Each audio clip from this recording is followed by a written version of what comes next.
We have two special forces units in the Netherlands. That's the NL MARSOF, where I was part of the Corps Commando Troepen. They are the commandos of the army. What tips would you give in the run-up to any military training and selection? The most important part. So you split off into frogmen, mountain leaders, intervention services.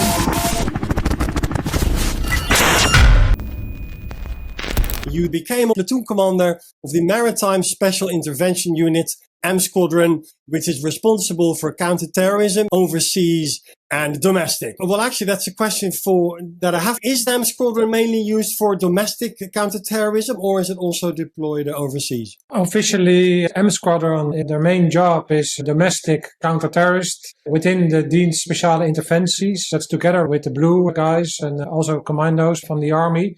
It's like a joint task force for counter-terrorist operations, domestic. Our frogmen and our mountain leaders, they are also trained in the UK. They also do international special forces missions, like in Afghanistan, they did Task Force 55 and also Viper. So it depends on the period and what's demanded of us. And we have two special forces units in the Netherlands. That's the NL MARSOF, where I was part of the Corps Commando Troepen.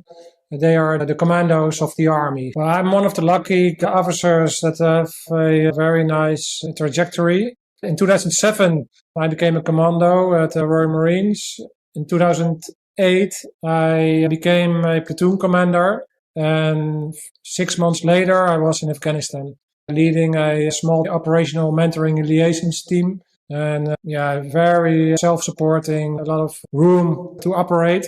So that was the best mission I did, basically, because it was so exciting in that time. I came back, and after Christmas I started my training for the NL MARSOF, and that was 43 weeks of training. So I made it through, and I became one of the two officers that got through. And I became platoon commander of the counter-terrorist unit for 4 years. But that was really a lot of close quarter skills, I would imagine. Yeah, there's different stages in that training. That's I think is a podcast in itself. Yeah. The part of the counter-terrorist training, it was about 17 weeks of only shooting, and only one day shooting, the other day doing tactics. And you learn all the nitty-gritties of counter-terrorist operations, and then also, of course, in the maritime setting. So in the Netherlands, the Maritime Special Forces, so you split off into frogmen, mountain leaders, intervention services, and let me know if I forget anything. But that early stage, are all NL MARSOF candidates together in a sort of an aptitude type of phase? Am I correct? Or do they go in with a specific brief of you will be mountain leader or you will be diver? Yeah, well, the counter-terrorist unit has its own history from the 70s. En bij de punt besloot de regering gewapenderhand daaraan een einde te maken. Godsamme.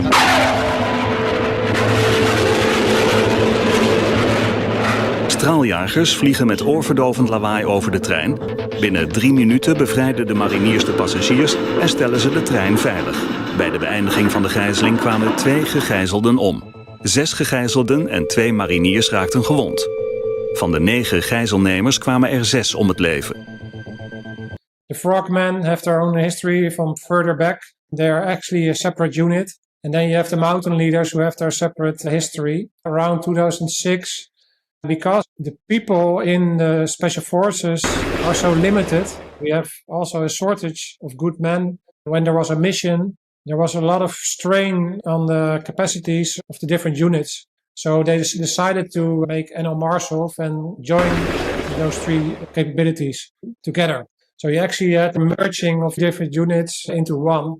And you had a situation of getting through that because you have the people who were in that unit before and the units who come in new. And there's a difference because some of the guys just have to be retrained. You specialize into either diving or the mountain training, or you go to the counter-terrorist unit. And that is called an aptitude phase. I think that very first stage. Aptitude is actually a way of diminishing attribution. Yeah, attrition. So because they do a 3-week aptitude where they really shake the tree. It's really tough. They put you through all kinds of strains and different training. And at the end of the 3 weeks, the guys who make it, the staff is going to do everything they can to make you an operator. the whole vibe changes. In the first 3 weeks, it's going to be real tough on you. And in the second phase, it's going to be really mature, as we say. They're not going to scream at you all that bullshit stuff. It's really mature, and you just have to do what you have to do. Most of the guys make it. Some guys get injured, of course, and some guys don't make it. Is any one of the courses you've done tougher than others, or is it just apples and pears? I was the first year of NL MARSOF. The Aptitude didn't exist when I started. One of my colleague, Dennis, who made it through in my year, he was the one who developed the Aptitude later on. So, been on your podcast there, I think. Yeah, Dennis was on my podcast. So in the beginning, what they did, they got some elements of all kinds of old trainings and they merged it. So we again went to Sunny Bridge for the Marine Recce course. That was one part, and one part was the counter-terrorist training.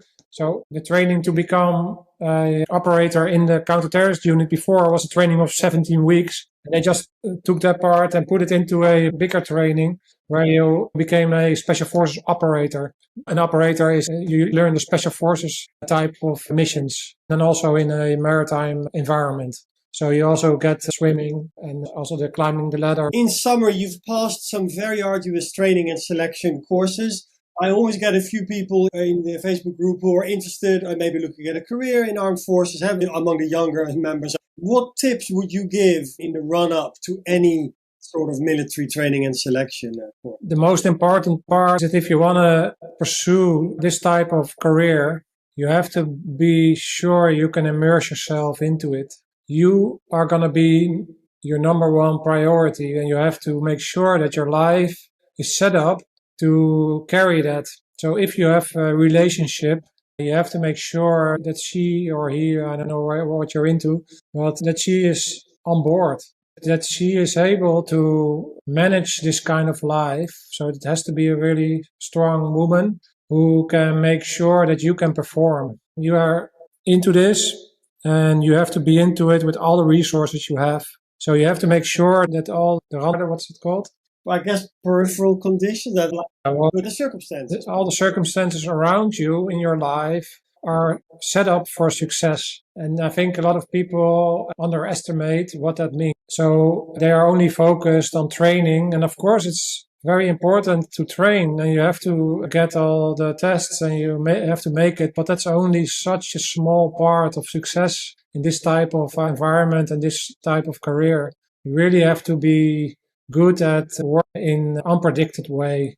You have to be able to go out and be gone for a few months every so often, and then a few weeks there, and then a few weeks there. It's really strenuous on your life, and you have to choose that life and really immerse yourself into it. And when you come home, you just want to have peace. You have to have a place where you can have your friends, and your wife, and maybe kids and everything. So make sure you nurture that part of your life. I did not succeed in that part. A lot of guys get a divorce. So the tip for me is always to really choose wisely and make sure that if you find some people, friends and a good wife, that you are very good to them. Make sure that you have a loving environment to be able to go out on the war and fight for your country.